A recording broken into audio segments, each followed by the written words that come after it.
सम्पूर्णमा असार 15 को धेरै धेरै शुभकामना है। आज असार 15 भनेर हामीले भिडियोहरू पनि धेरै बनाएका छौँ तपाईहरुको लागि र नयाँ नयाँ सामानको पनि भिडियो बनाएका छौँ र सबै सामानहरू प्याक गरेर पठाइसकेर चाहिँ म एउटा सानो कुरा भन्न आएको छु तपाईहरुलाई। फ्री भएर एकछिन टाइम निकालेर अगाडि दिनमा जे भए जसो भए है, रिप्लाई टाइममा गएन कि केही प्रब्लम भयो कि केही गुनासो छ तपाईहरुको सबै क्लियर गरौँ। जसको केही मिस्टेक थियो केही थियो उहाँहरूले मेसेज गर्न सक्नुहुनेछ, सबै म सल्भ गरिदिन्छु र अगाडि दिनमा यो हयात कलेक्सनबाट म प्रमिस गर्छु तपाईहरुलाई टाइममा रिप्लाई जान्छ र तपाईहरुको कम्प्लेन म मजाले ह्यान्डल गर्छु है।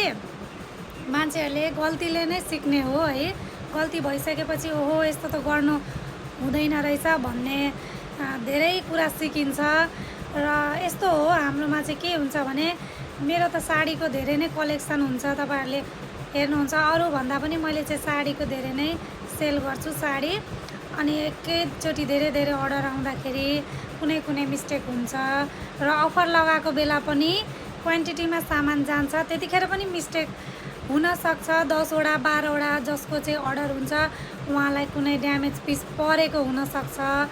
जाँदाखेरि हामीले पनि चेक गरेर पठाउँदा पनि त्यहाँ गएर चाहिँ केही फल्ट देखियो भने त्यस्तो केही भयो भने तुरुन्त हामीलाई मेसेज गरिदिनु होला र रिटर्न प्रोसेस पनि अब एकदम मजाले हुनेछ है। जस्तो कि अब तपाईहरुले सामान पाउनुभयो त्यसमा केही फल्ट छ भने त्यो सामान तपाईहरुसँगै राख्नुस्, यहाँबाट अर्को सामान जान्छ एक्सचेन्ज प्रोसेस, अर्को सामान जान्छ, त्यो सामान रिसिभ गरेर तपाईले आफ्नो सामान त्यो ड्यामेज सामान दिन सक्नुहुनेछ। अब सजिलो हुन्छ तपाईहरुलाई।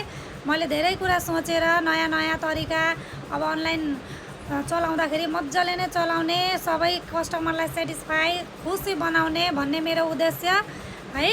र असार 15 को फेरि पनि धेरै धेरै शुभकामना तपाईहरु सम्पूर्णमा। मेरो फलोवर्स र नयाँ जसले भिडियो हेर्नु हुँदैछ उहाँहरूलाई पनि र हाम्रो आइडी फलो गरिदिनु होला। हयात कलेक्सन 1 2 3 तीनवटा छ है, तीनटैमा एउटै प्रोफाइल छ, हजुरहरू नझुकिनु होला, तीनटै हाम्रो नै आइडी हो। हस् त, धन्यवाद।